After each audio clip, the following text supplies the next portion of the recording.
She replaced me with her new husband. I begged her not to ignore me, but she said I ruined her life. I packed my bags and disappeared. Years later, she cried to see me, her perfect man destroyed. Everything she had now, she wants the son she abandoned. I never thought my own mom would choose a man she'd known for less than a year over her own son. But that's exactly what happened. And even now, years later, I still don't understand how it all went so wrong. It used to be just me and Mom. Dad left when I was around 7. No goodbye, no explanations, just gone. Mom told me he needed time to figure himself out. But even as a kid, I knew that was code for he's not coming back. Those early years were tough, but we made it work. We'd eat cereal for dinner, laugh about stupid things on TV, and every night before bed she'd say, "It's you and me against the world, Ethan." And I believed that. I really did. She worked double shifts at a diner, sometimes came home too tired to even talk, but she always smiled when she saw me. That smile meant everything. Then she met Tom. It started with her talking about a nice guy from work. At first, I didn't think much of it. I wanted her to be happy. She deserved that. But after a few months, he was just everywhere. Coming over for dinner, fixing small things around the house, telling me how a man should act when I was barely 15. Something about him felt off. He was too charming, too polished, like he was trying to sell himself to us. And Mom bought every word. One night after he left, I said, "He's kind of weird, don't you think?" She frowned immediately.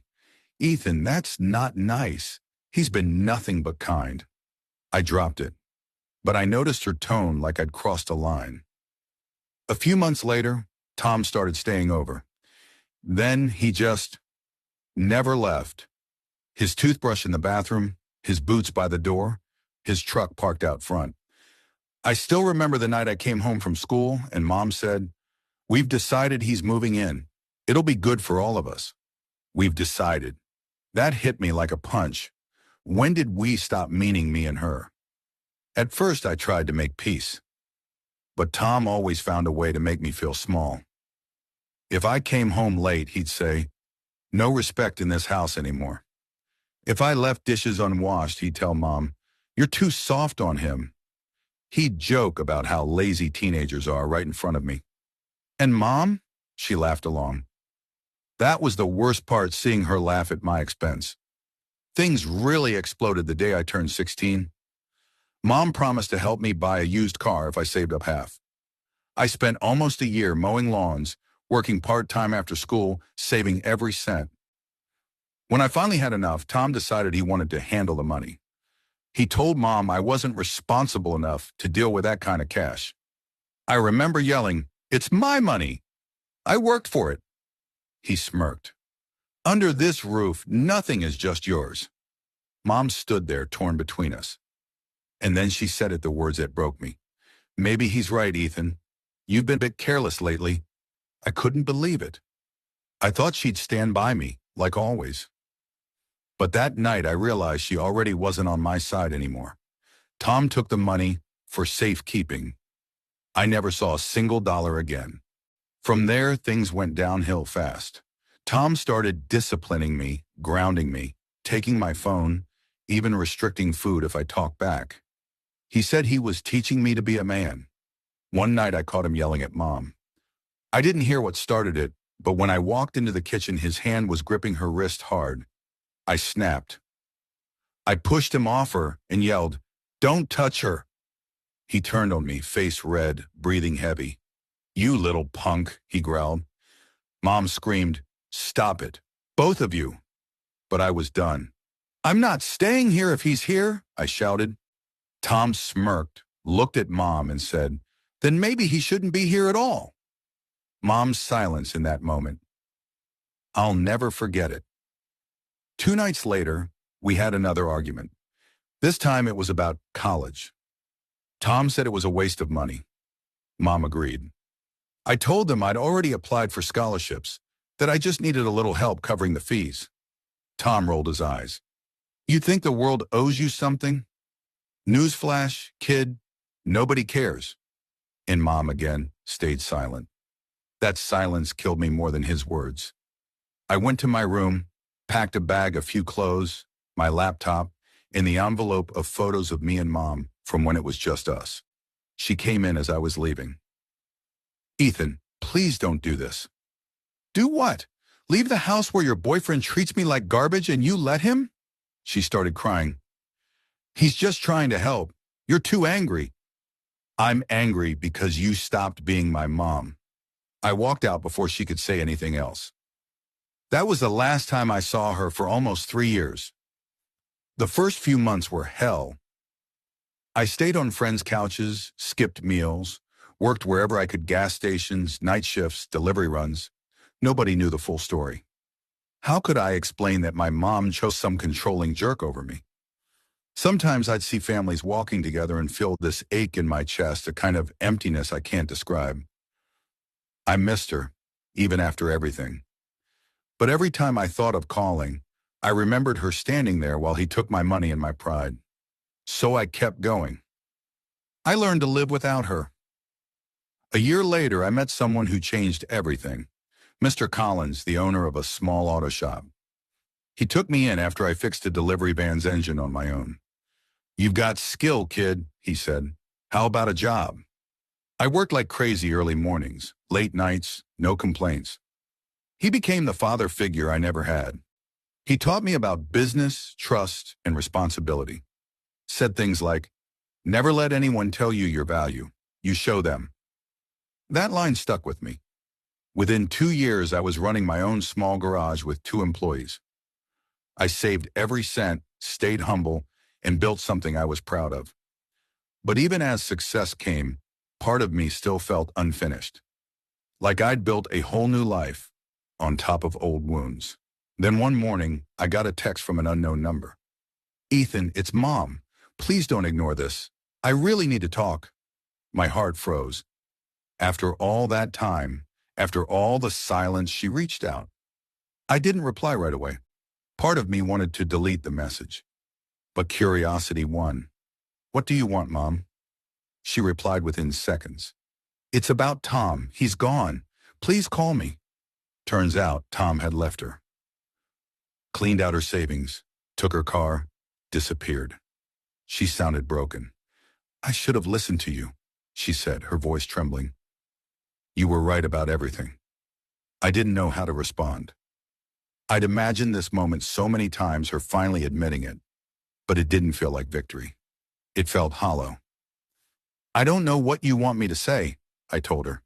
I want you to come home. Home. That word didn't mean the same thing anymore.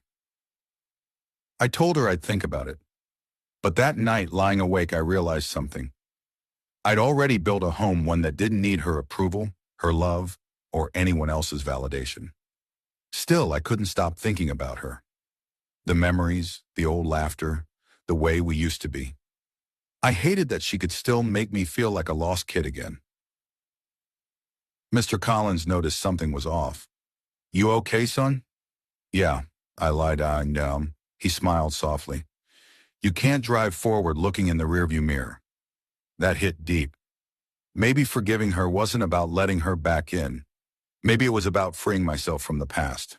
A few weeks later, she showed up at my garage. I didn't even recognize her at first. She looked older, smaller, like the years had finally caught up. Ethan, she whispered, eyes full of tears. You've done well. I crossed my arms. What are you doing here? I wanted to see you, to say I'm sorry. There it was, the words I thought I wanted to hear. But instead of relief, I felt nothing. I appreciate that, I said quietly, but I'm not the same kid who left. She nodded slowly. I can see that. I just hope someday you'll let me back in. I didn't answer. That night, after she left, I found the old photo envelope again. Me and Mom smiling in front of our tiny apartment, arms around each other. For the first time, I didn't cry. I just smiled. Because now, I finally understood something. Sometimes family isn't blood. Sometimes it's the people who believe in you when everyone else turns away. And maybe, just maybe, walking away from her was the only way I ever learned how to stand on my own. After that day at the garage, weeks passed in silence. No texts, no calls. Just the hum of the engines and the smell of oil, my new world, the one I built from the ashes. But silence has a way of making you think too much. Some nights I'd stay late, pretending to work, when really I was just staring at that old photo pinned to the corkboard, me and Mom, before everything went wrong. Mr. Collins noticed it once. He didn't say anything, just gave me that quiet, fatherly nod of his, the kind that said, "I get it, kid." And somehow that helped more than words ever could.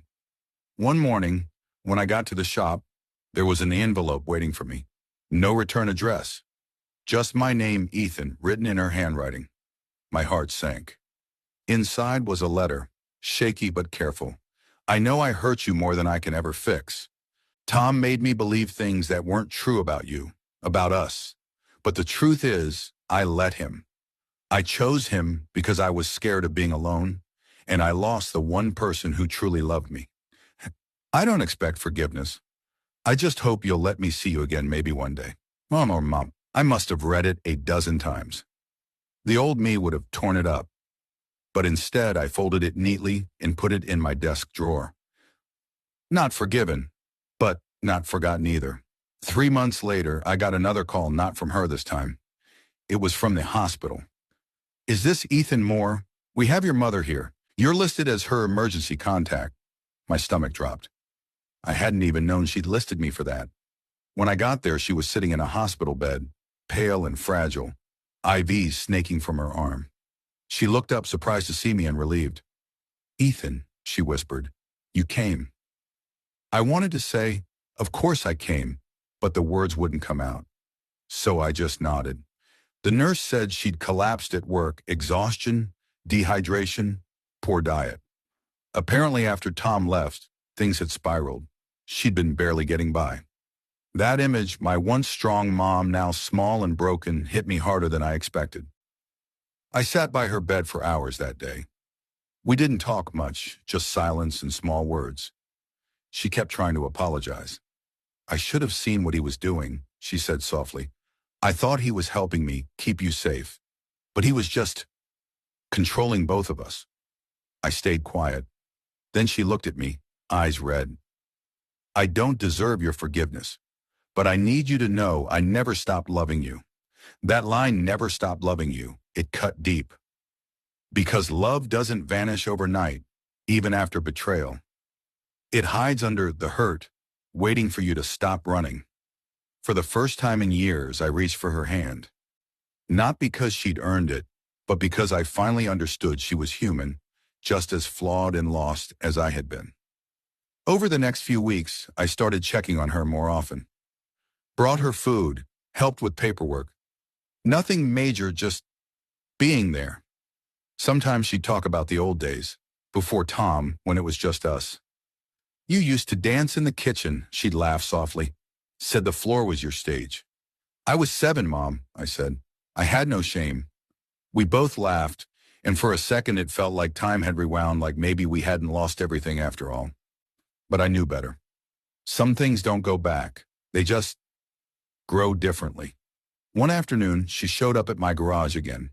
Not crying this time, not desperate. Just calm. "I got a new apartment," she said. "Small, but it's mine. I wanted to thank you for helping me find my feet again." I nodded. "That's good, Mom. You deserve a fresh start." She hesitated. "There's one more thing," she said, glancing at the floor. "I want you to come by sometime. Just dinner. No pressure. Dinner." Such a simple thing, but to me, it felt like standing at the edge of a cliff. I agreed, but part of me was terrified. What if being near her again brought all that pain back? The night of the dinner, I almost didn't go.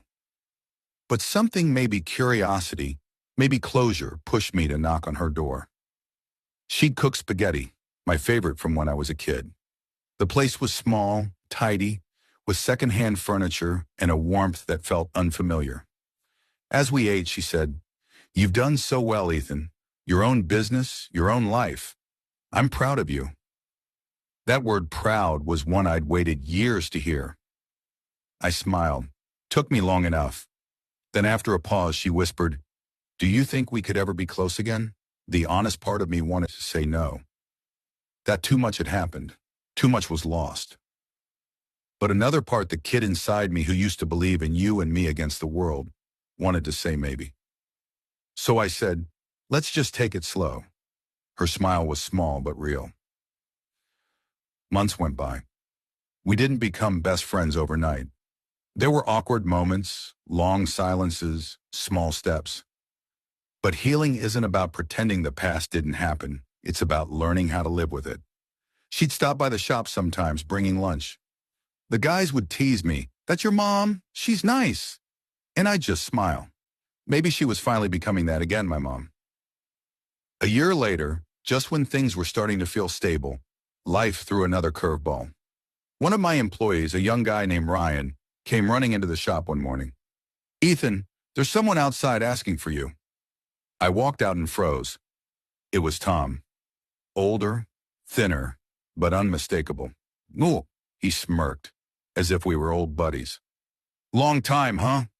"What the hell do you want?" I asked coldly. "Relax," he said, hands raised. "Just wanted to talk. I heard about your business.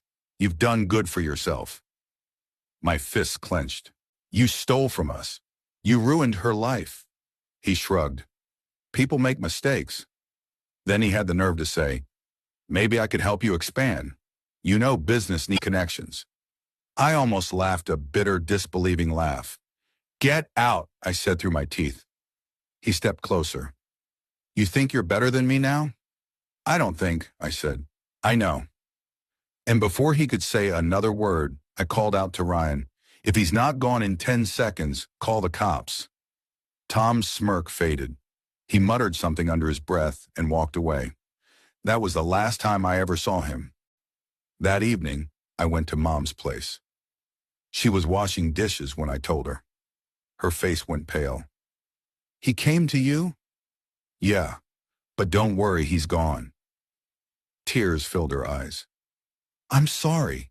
For all of it. For letting him near us in the first place." I placed a hand on her shoulder. "You don't have to keep saying sorry. We both survived him. That's enough." She nodded, trembling. And for the first time in years, she hugged me, really hugged me, like she used to when I was a kid. No apologies, no words, just warmth. And that was the moment I realized forgiveness had already happened. Quietly, naturally. A few months later, we opened a second garage location. Business was booming. Life was steady.